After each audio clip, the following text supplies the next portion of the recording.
Would you trust a mechanic with the spare key you forgot in your glove box? At 2:17 a.m., a timestamp shifted and a man's life veered off course.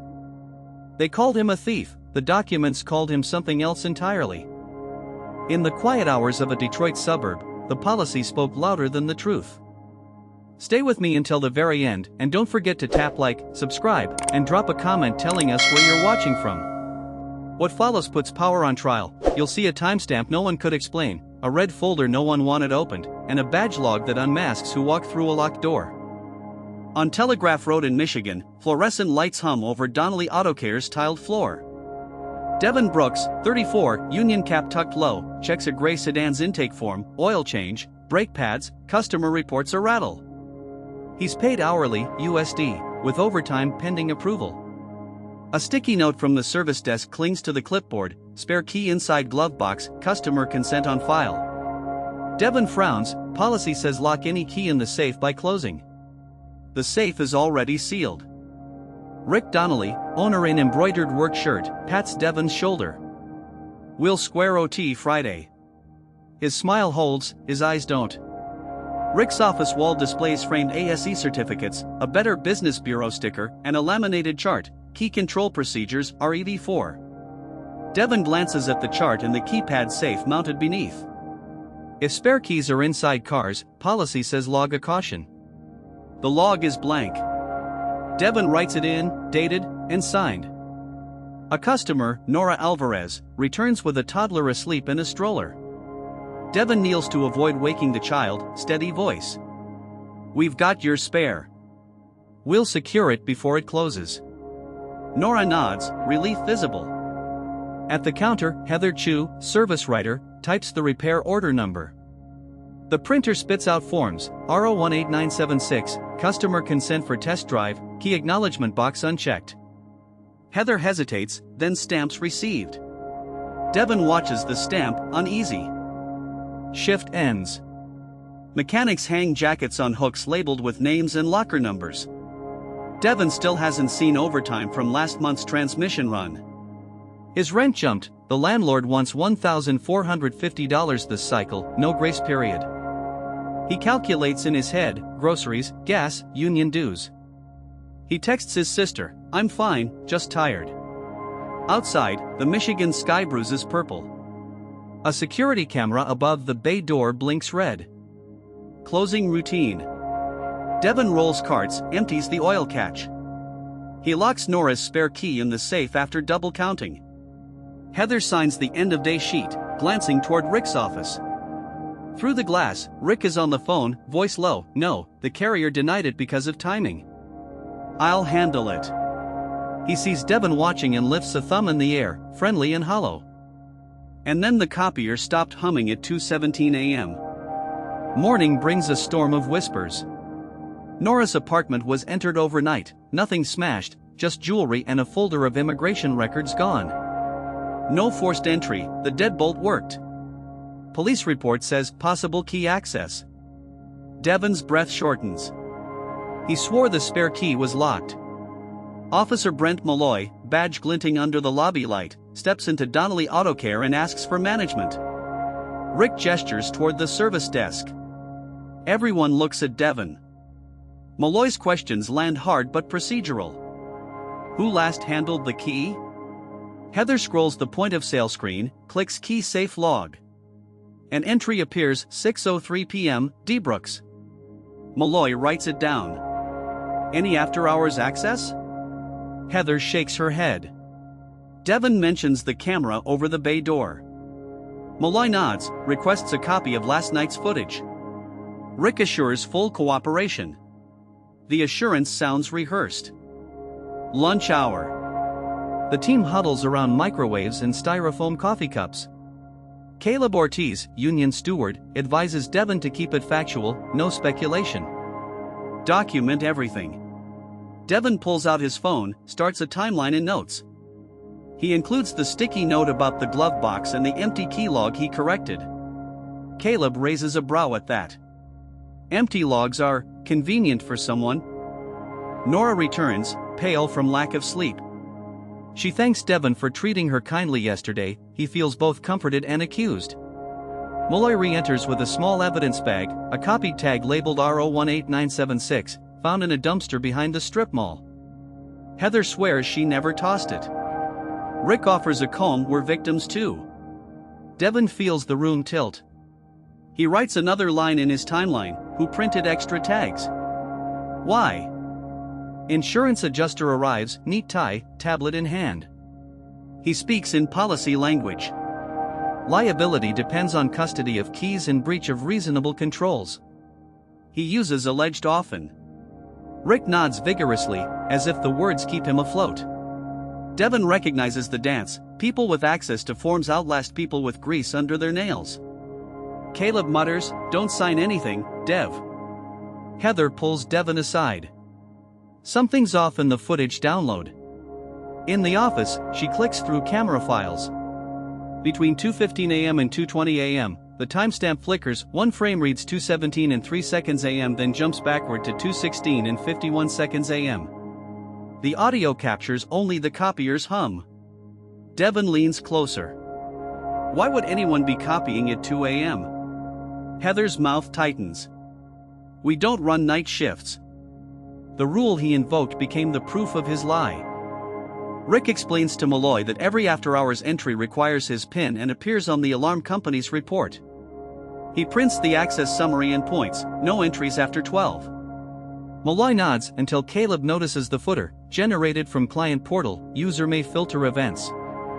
He asks for the unfiltered vendor report. Rick's jaw flexes. That takes time. Malloy writes a polite but pointed note. Devon visits Nora after shift, bringing a replacement door chain and paying in cash. The apartment is small, clean, with a cross by the window. Nora apologizes. She knows he didn't make the choice but still feels betrayed by a system. Those records, my work permit renewal, I don't have copies. Devon promises to help. He doesn't know how, yet. When he leaves, a neighbor watches from a peephole. A rumor blooms, Devon needs money, he's the only one who knows about the spare. It arrives in Devon's text messages from a cousin and a childhood friend. He rereads the timeline. He adds a line, overtime withheld, why? He searches his email for OT request. He finds a message he never noticed, flagged high importance, from Heather, per owner, OT delayed until claim resolves. The date is a week before Nora's break-in. The union meeting runs late at a rented community room. Folding chairs, coffee in cardboard boxes, a US flag faded at the edges. Caleb speaks, measured. Key control is policy, policy leaves fingerprints. He hands Devon a list, requests the alarm vendor report, the swipe badge log from the front door, and the copier maintenance log. Machines don't lie, Dev. People do. Devon files requests in writing, certified mail to the alarm vendor and to Rick. He CC's Malloy. The shop feels colder when he returns. Heather avoids eye contact, then slips him a sticky note that just says, red folder. Devon asks what red folder. She doesn't answer, only glances at Rick's office. Later, when Rick steps out, Devon peeks through the glass. A red folder sits fat on the credenza, a torn tab reading CAR key consents. At home, Devon eats over the sink, exhausted. He finds his old pay stubs. 2 months show key handling premium, a line he never noticed, small additions, then vanishing. He circles them. His phone pings, unknown number, text only, check page 44. No attachment. He doesn't sleep much. Rain needles the window. Somewhere in the strip mall, a neon open sign rattles. One detail was always there, buried in plain sight. Morning. Heather's hands shake as she hands Devon a single copy from the copier's tray. It's a key consent template with a pre-checked box for leave spare in glove box. Someone used a light gray font for the checkbox text. Above it, a revision date, REV5. Devon remembers the chart on Rick's wall said REV4. Where's the change log, he asks.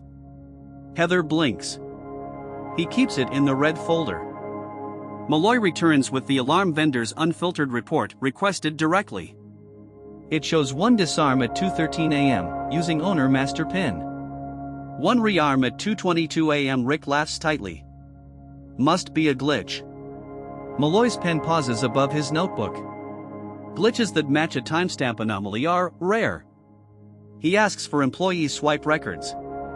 Rick says the front door keypad isn't linked to badges. Caleb points to the reader mounted beside it. Devon follows policy breadcrumbs.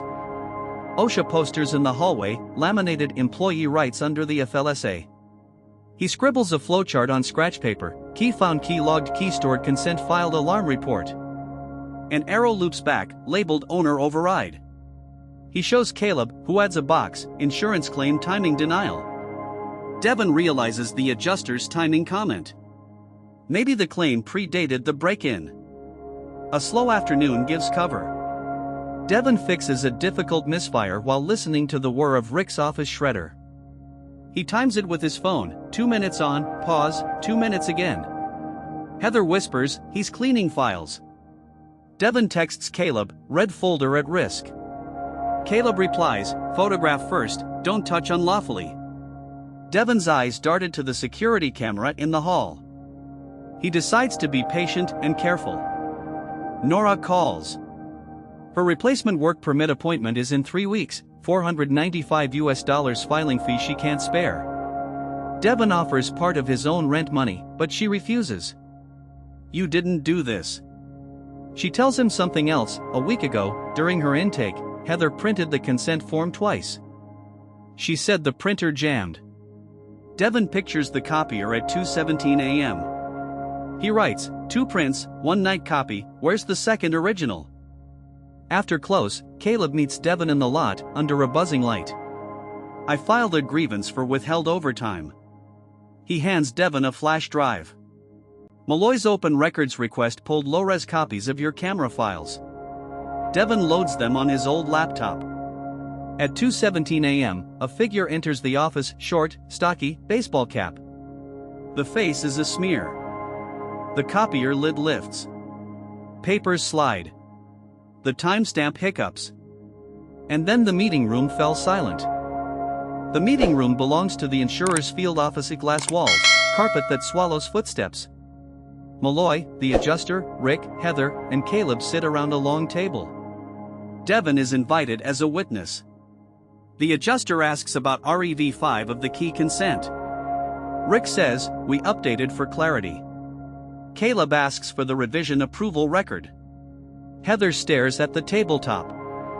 The adjuster notes standard practice 3 times. No one looks at Devon. A folded printout appears as Malloy slides it across the table, alarm vendor authentic summary. It shows owner master pin at 2:13 a.m., and crucially, a secondary event at 2:17 and 3 seconds a.m. auxiliary door, bay 2, opened. The timestamp that flickered matches a door that should stay locked. Malloy says evenly, this isn't a glitch. Rick's mouth tightens. Devon exhales. One artifact paid off. In the parking lot, Tessa Lynn, a local reporter, approaches Devon. Public records tell stories. Off the record, did you notice who benefits if a claim is denied for timing? Devon thinks, denied early brings pressure to prove a loss, a later burglary pushes reconsideration. Tessa raises a brow. Someone could leverage both. Devon says nothing.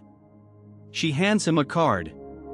Call if you find something you can't carry alone. Back at the shop, Heather's composure cracks. She pulls Devon into the break room and opens the cabinet above the fridge. Inside, behind a box of nitrile gloves, rests the red folder. She flips it open, REV4. Beneath, a thin stack marked REV5 with microfont edits, the glove box checkbox default. Paper clips indent the margins. He told me it was legal. I stamped things. Devon photographs each page, timestamps them. A customer in a navy blazer barges in, furious. Your guy used my key to move my car last month and my garage door code went missing. Heather follows protocol, calm voice, offers a diagnostic discount. Devon watches the man sign with a trembling hand. How many households rely on forms they barely read? Outside, a Canada goose honks from the retention pond as traffic grinds past. The human cost is never just the item stolen. Caleb calls late, badge log came in.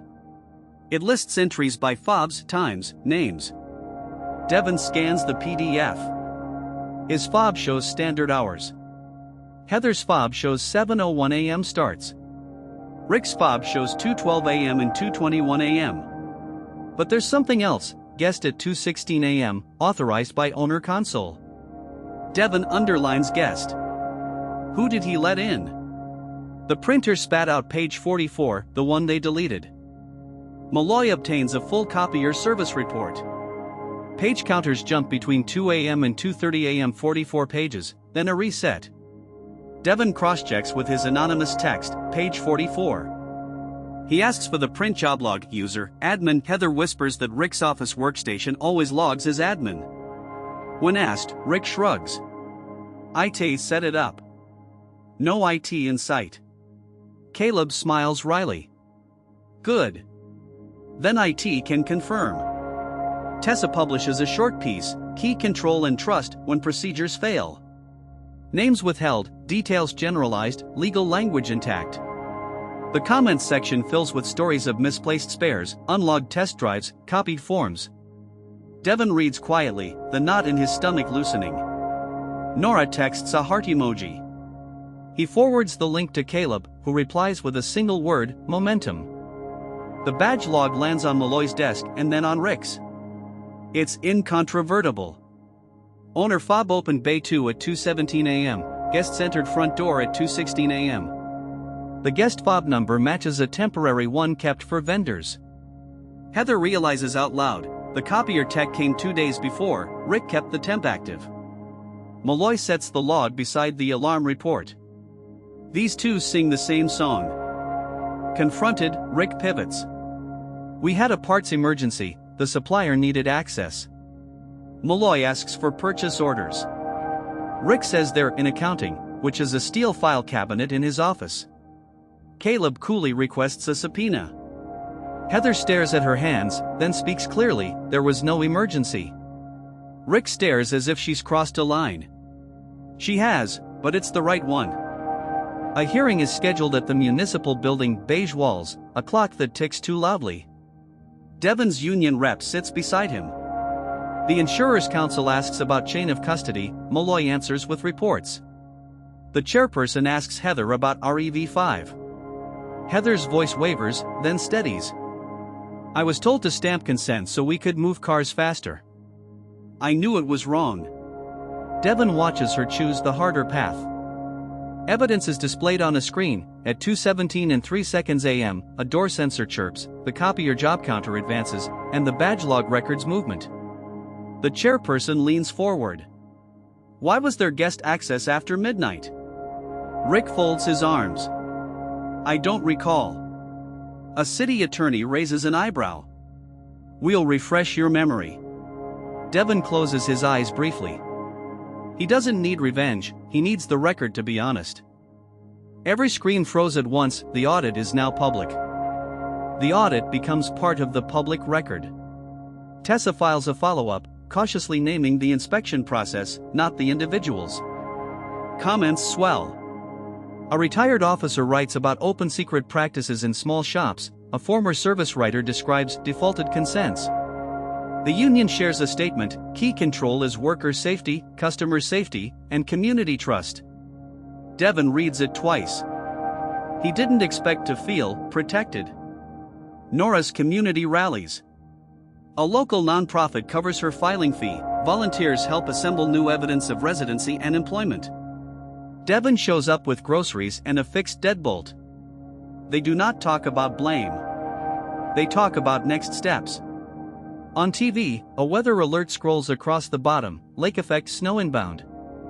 Detroit prepares, as it always does, to dig out. A small revelation lands quietly. The anonymous text, check page 44, traces back to a prepaid phone purchase near the supplier's warehouse. Malloy doesn't chase it, he already has what he needs. But Devon wonders who, inside that world of invoices and deliveries, decided to nudge the truth toward daylight. He adds to his timeline, not every ally shows their face. The moral shift begins where it often does, in a closed-door meeting with simple language. The insurer withdraws its denial pending new information. Rick's counsel suggests a corrective action plan. Caleb presses for a written apology to staff and customers harmed by policy abuse. Devon imagines the red folder shredded. Instead, he hopes it will be archived, tagged, retrievable, a future warning. Outside, sirens rose. Inside, a cursor hovered over restore. Justice mechanism activates. The city issues a notice of violation for improper after-hours access and record tampering. The State Attorney General's Consumer Division opens an inquiry into unfair business practices. Rick resigns from day-to-day operations pending review. Heather submits a sworn statement. Devon returns to his bay, fixes a radiator, lets the steam wash his face. Doing your job can be an act of defiance. Relief arrives as a check labeled back overtime, $1,842.10 US. Devon holds it like something fragile. Caleb grins. It's yours. Earned. Devon deposits it, pays rent, and buys Nora a secure key box for her apartment. He keeps a receipt, files it with his timeline. Paper, when honest, can be a shield. The truth had always been in the margins of a form. Institutional impact widens. The insurer circulates a bulletin: consent defaults prohibited, verify key custody, preserve audit logs unfiltered. The trade association hosts a webinar on key control ethics. Shops in Windsor and Toledo update their signage: we will not store your spare in your vehicle. Small changes, multiplied, look like accountability. Emotional closure begins in the most ordinary place, the shop lobby. Nora arrives for a simple tire rotation. Devon greets her with a smile that finally reaches his eyes. She laughs at a corny poster: torque to spec, not to guess. The kid in the stroller is now a toddler peeking over the counter, fascinated by a candy jar. Life sneaks back through tiny doors. Vindication scene, truth recorded. Malloy signs the final narrative report: chain of custody compromised by owner intervention, employee Devon Brooks corroborated by machine logs, customer consent form misused, after-hours access confirmed by badge and alarm data. He attaches the artifacts: 2:17 a.m. timestamp, red folder revisions, badge log, and transmits them. On another screen, the audit portal reads status: resolved. Restoration of dignity. Devon's personnel file is amended, cleared of wrongdoing, commended for documentation diligence. HR laminates a new key control protocol and posts it near the safe. Heather is retrained and reassigned. She keeps her job, bearing the weight of her choices. Devon receives a quiet thank you from the chairperson: records show you told the truth even when it was inconvenient. Calm returns. The shop sounds like normal: ratchets, air wrenches, country radio too low to make out lyrics. Devon adjusts a torque wrench, muscle memory steadies him. He glances at the camera above the bay door and feels neutral. Cameras are tools. People decide what they mean. What we save, saves us. Reflective pause. Devon visits the riverfront on a gray afternoon. Barges move slowly, gulls ride the wind. He thinks about how close he came to being a headline and how many people still are. He texts Tessa: if you ever do a piece on consent forms, include workers. She replies with a thumbs up and a coffee emoji. Tomorrow, the work continues. Lesson clarifies. Procedures can be weapons or shields depending on who holds them. Desperation tempted shortcuts, shortcuts lit the wrong door. But logs, when kept, and voices, when used, can turn allegations into facts. Devon adds a final line to his timeline and encrypts the file. Not paranoia, practice. Snow begins as Devon locks the key safe for the night, listening to the click seat into steel. The camera's red light is steady now.